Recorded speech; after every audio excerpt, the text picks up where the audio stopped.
been part of a project for the last 4 years where the theme has been what we've called institutional corruption. And one of the, I think, guiding insights of that is that it's often very hard either to attribute bad behavior to a single person or to ask a single person to change when the larger system is set up to encourage different sorts of behavior. So I wouldn't be surprised if in Spain many of the problems of public administration have these systemic causes, and it's very difficult to ask of the one person to say, you're the first person that needs to change and act differently.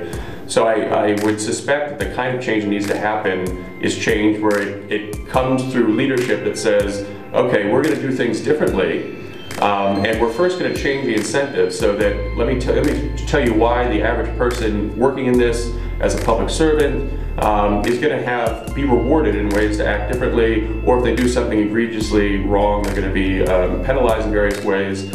But we're going to communicate this in a way that everyone can understand, and we're going to make a definitive break and try to do things differently. I think that's difficult, but if you can change the system, I think, and you do a concerted effort to do that, there are ways that you can change individual behavior, which isn't just moralizing to say you act differently, but you make it so that everybody understands that this is a new regime, and there are new incentives, and there's a new expectation, and we can make this switch together. So the first person doesn't get penalized, but we all try to make the transition. So I think these are very difficult problems, but they are systematic problems, and they call for systematic change.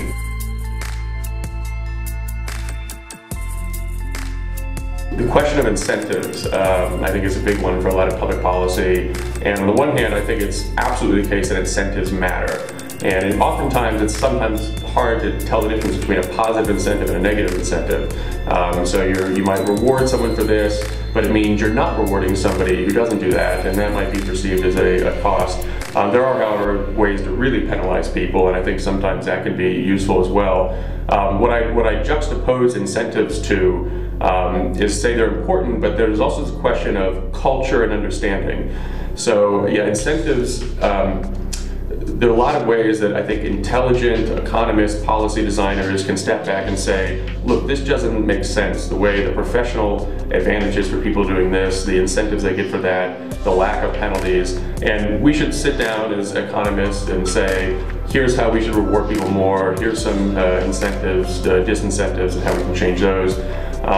But ultimately, you're also talking about cultural change, and you need to communicate to people, why is it better to act this way? Enormous amount of work in behavioral economics the last few years, as well as sociology, has paid attention to a lot of these informal norms and the way in which those shape how institutions work. And I think there's really a twofold process where you need to pay a lot of attention to explicit incentives, but also think about the cultural norms and shifting those through real engagement and explanation of why something's right or wrong.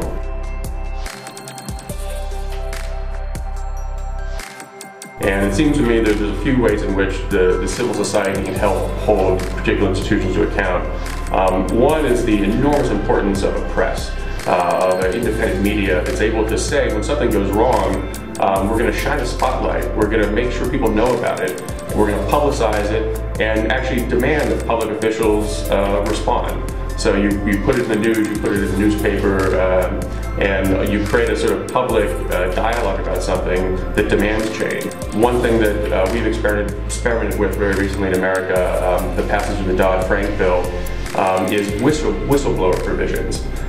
So the idea is that if you're in a company or an administrative body, a government agency, and you see something go wrong, where you say, you know, this was corruption, this was inappropriate. It used to be very hard for you to actually bring that to somebody's attention and power. But now there are administrative processes where you say, here's what I saw, here's what I think is wrong, I'm going to put this in.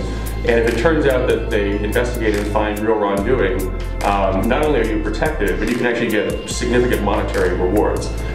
So this is a way to sort of, we call crowdsource a lot of fraud detection, crowdsource bad behavior and its documentation.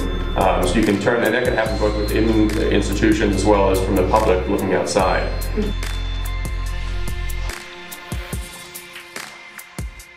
With the whistleblower provisions that have recently come into effect, they have a number of jurisdictions, but the two primary ones concern the SEC, the Securities and Exchange Commission, which governs a lot of sort of Wall Street banks and the way securities are traded, as well as the IRS, so the tax enforcers in America.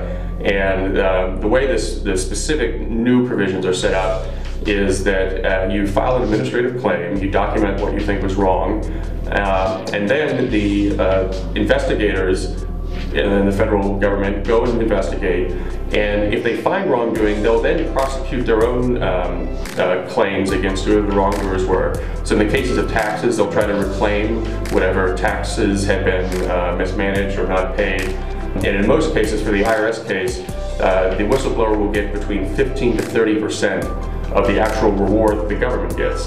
And the rule is that the reward has to be at least $1 million. That is, the government settlement has to be at least $1 million. And I'll just say in the securities case, there is at the moment a large amount of money set aside, a pot of money in the federal government to pay claimants from that, because it's often the case that the first round of security settlements will actually go to the victims of the fraud, and then there's a separate settlement account that pays the actual whistleblower.